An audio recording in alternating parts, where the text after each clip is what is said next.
If you're selling your house and there was a formula you could use to actually increase your price and improve the terms of the offer the buyers were sending, you would want to know about that, yes or yes. Guys, today I'm sharing with you the three-step formula to actually increase your purchase price or your sale price of a house that you're selling and improve the terms that the buyers offer you. So this is something that we do on every listing we have the opportunity to. We implement this formula because it actually is a direct line from actions that we take and we have control over to higher sale price, better terms. Now, any agent who can come in here and say that they can directly influence, right? That they can pull some strings and suddenly there's a direct, increase in price. I mean, that's silly. That doesn't actually work. That's impossible. They don't control the market value of your home. Market value is actually two things. Number one, what is a buyer willing to offer? And number two, what are you, the home seller, willing to accept? Only when those two things happen, buyer makes an offer, seller accepts it, is home value determined, right? That has nothing to do necessarily with the agent, at least not directly. So what do I mean? So the three-step process looks like this. Views of your property drive showings. Showings drive demand. Demand is then actually what drives price and terms. So if you want a higher price, if you want better terms for your property, you have to have higher demand or the most demand possible.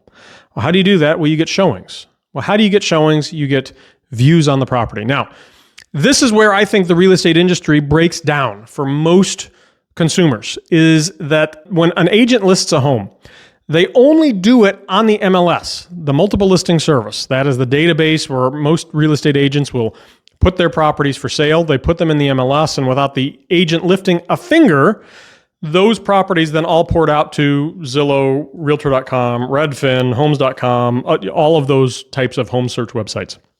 That takes no effort from a real estate agent. They're not going to tell you this.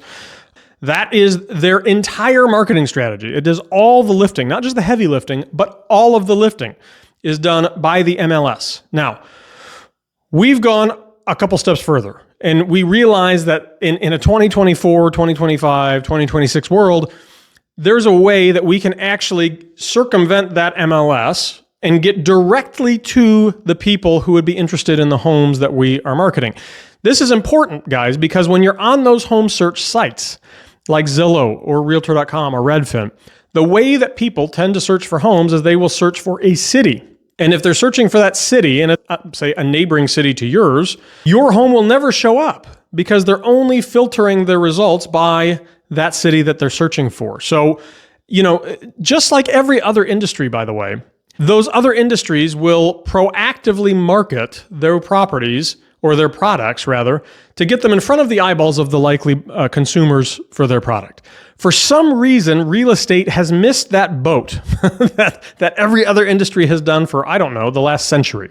And so real estate is, by and large, for most real estate agents, it's a very passive marketing industry, meaning they wait on the buyers to find them. But here's the problem with that strategy is, at least in our area, in the DC region, the buyers that are coming in our area oftentimes are not from this area. They're moving from somewhere else, a large portion of the buying public. And so oftentimes when they're moving here, they are looking for homes or starting to look for homes based on where their job is. Now, again, if many people are working in Washington, D.C. or Tyson's Corner, and look, if your house happens to be in one of those areas, you might fare okay, right? I mean, you're going to get maybe 80% of the buying public might see you.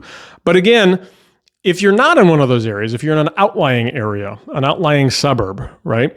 It's just not a big enough dot on the map for a new person to the area to specifically name in their home search on Zillow. And so if you're not actually targeting them directly, they're never going to see you. And if they're never seeing you, they're never going to ask for a showing. And if they're not asking for a showing, they're not contributing to the demand. And if they're not contributing to the demand, then you cannot possibly be getting the best terms and the best price, because that can only come through the most demand possible. So guys, it is really important when you are selling a home, you have to be cognizant of that process, right? Views drive showings, showings drive demand, demand is what drives your price and terms. And if you are leaving significant portions of the buying public out because you are taking on a passive strategy, you are absolutely not getting the best price, the best terms possible.